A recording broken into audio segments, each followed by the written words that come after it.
I want to read you something I wrote in my journal 10 years ago, when I was in a very different place. Then you'll be able to gauge how far I've come. Here goes. Me, 10 years ago. I often think that my life is already over, and I just have to wait around for fuck knows how long, getting older and more broken. Why does it feel like it's over already, no matter what new things happen? I completely lack motivation. I have none. Fuck all. I barely even read. I live life in a bit of a daze. Days seem to pass without doing anything much. I'm half-hearted. I have no curiosity. I'm not curious about much at the moment. And that feels like the worst thing of all. Not to be curious. Anti-curious even. I don't give a fuck. I don't see the point in giving a fuck. I'm not really interested in life. What the fuck do I have to do to unfreeze myself? I'm useless. Absolutely useless. I don't know who I am. I don't know where I should be. I don't know what I should do. I feel like a shell. There is nothing to me. I lost me. I don't know who I am. Not a clue. I don't know what I have to offer anyone. Nothing, it feels like. I have no point.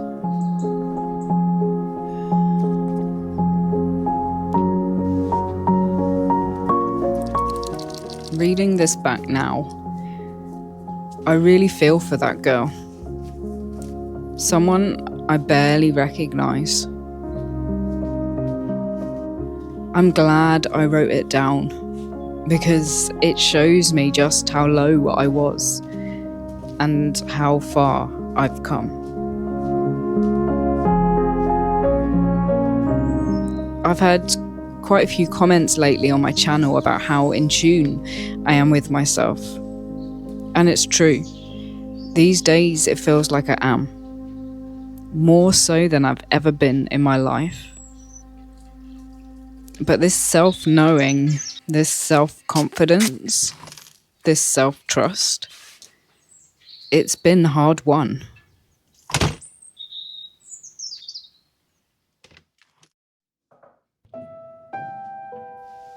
For a long time, I had no idea who I was anymore. And that's something I want to talk about, because I hear it so often from friends, at women's circles, in comments on my videos.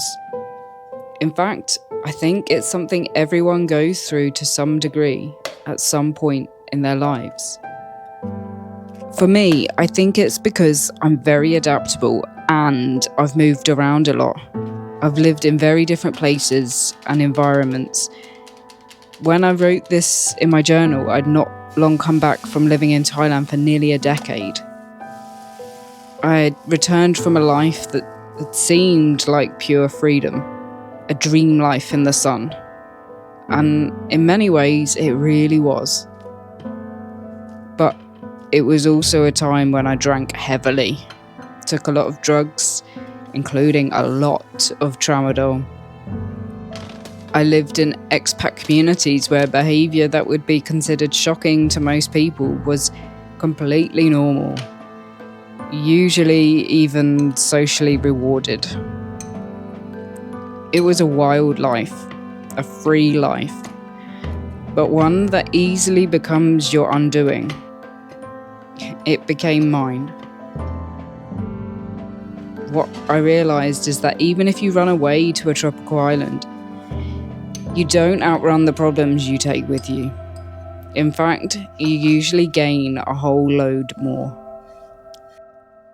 I came back from Thailand a mess. For a long time, I asked obsessively, what's wrong with me?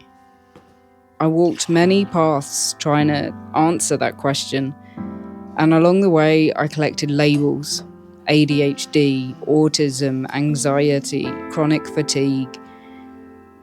Before I got these diagnoses, I thought these labels might explain everything. But I realised that labels can't actually tell us who we are. In some ways, they've helped.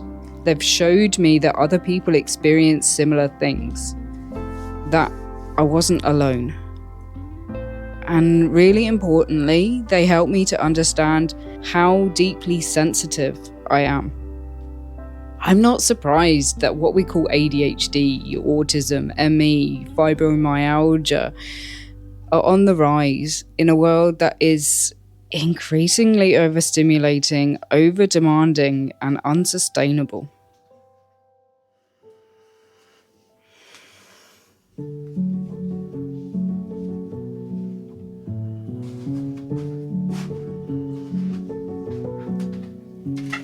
I was lucky enough to find and work with an amazing therapist who helped me to see myself in a good light, probably for the first time in my life. Sarah, if you're watching, I can never thank you enough. Studying yoga, not the poses, the whole system of living, has also been hugely important to me. It's not been easy. There's no quick fix. There's no pill you can take. You can't pay someone to fix you for you. In fact, there is actually no fixing at all. The answers don't come from outside. They come from inside. And they don't come in words. They come in a form that can't be described. Not with all the words in the world. And it doesn't happen in a straight line. It often feels as if you've come back to exactly the same place again and again. But you haven't. There are some things you have to see from many different angles. And you know more each time.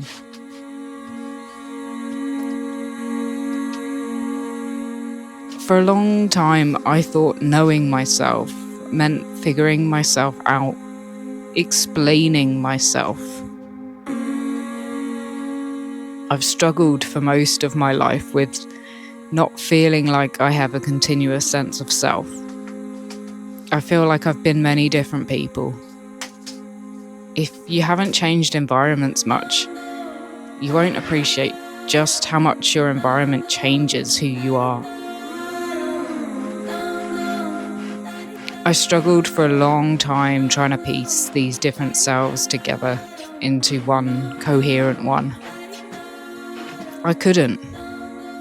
And things got darker before I turned towards the light. Not that kind. I didn't find Christ. But I did find me. On a much deeper and simpler level than I knew was possible.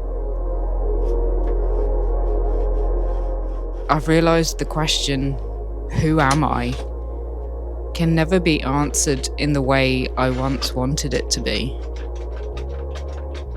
Explanations, no matter how good, are not who we fundamentally are. The observing awareness that hears those explanations, the one we all know is there but forget about until we slow down, that is who we are. So, coming to know yourself actually involves a lot of letting go. In the end, to truly know yourself, I think you may have to let go of everything. I'm not there yet. I think that's probably a life's work.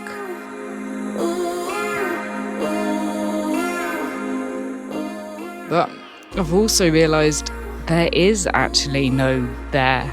Not really. There is only here. And I'm done trying to escape. I want to be here. I hope I have many years left yet, because I ain't even nearly done living.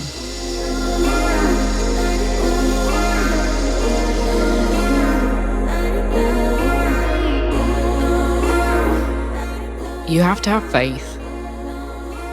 We often sneer at faith these days. I know I did. But without faith, you'll never find your way home.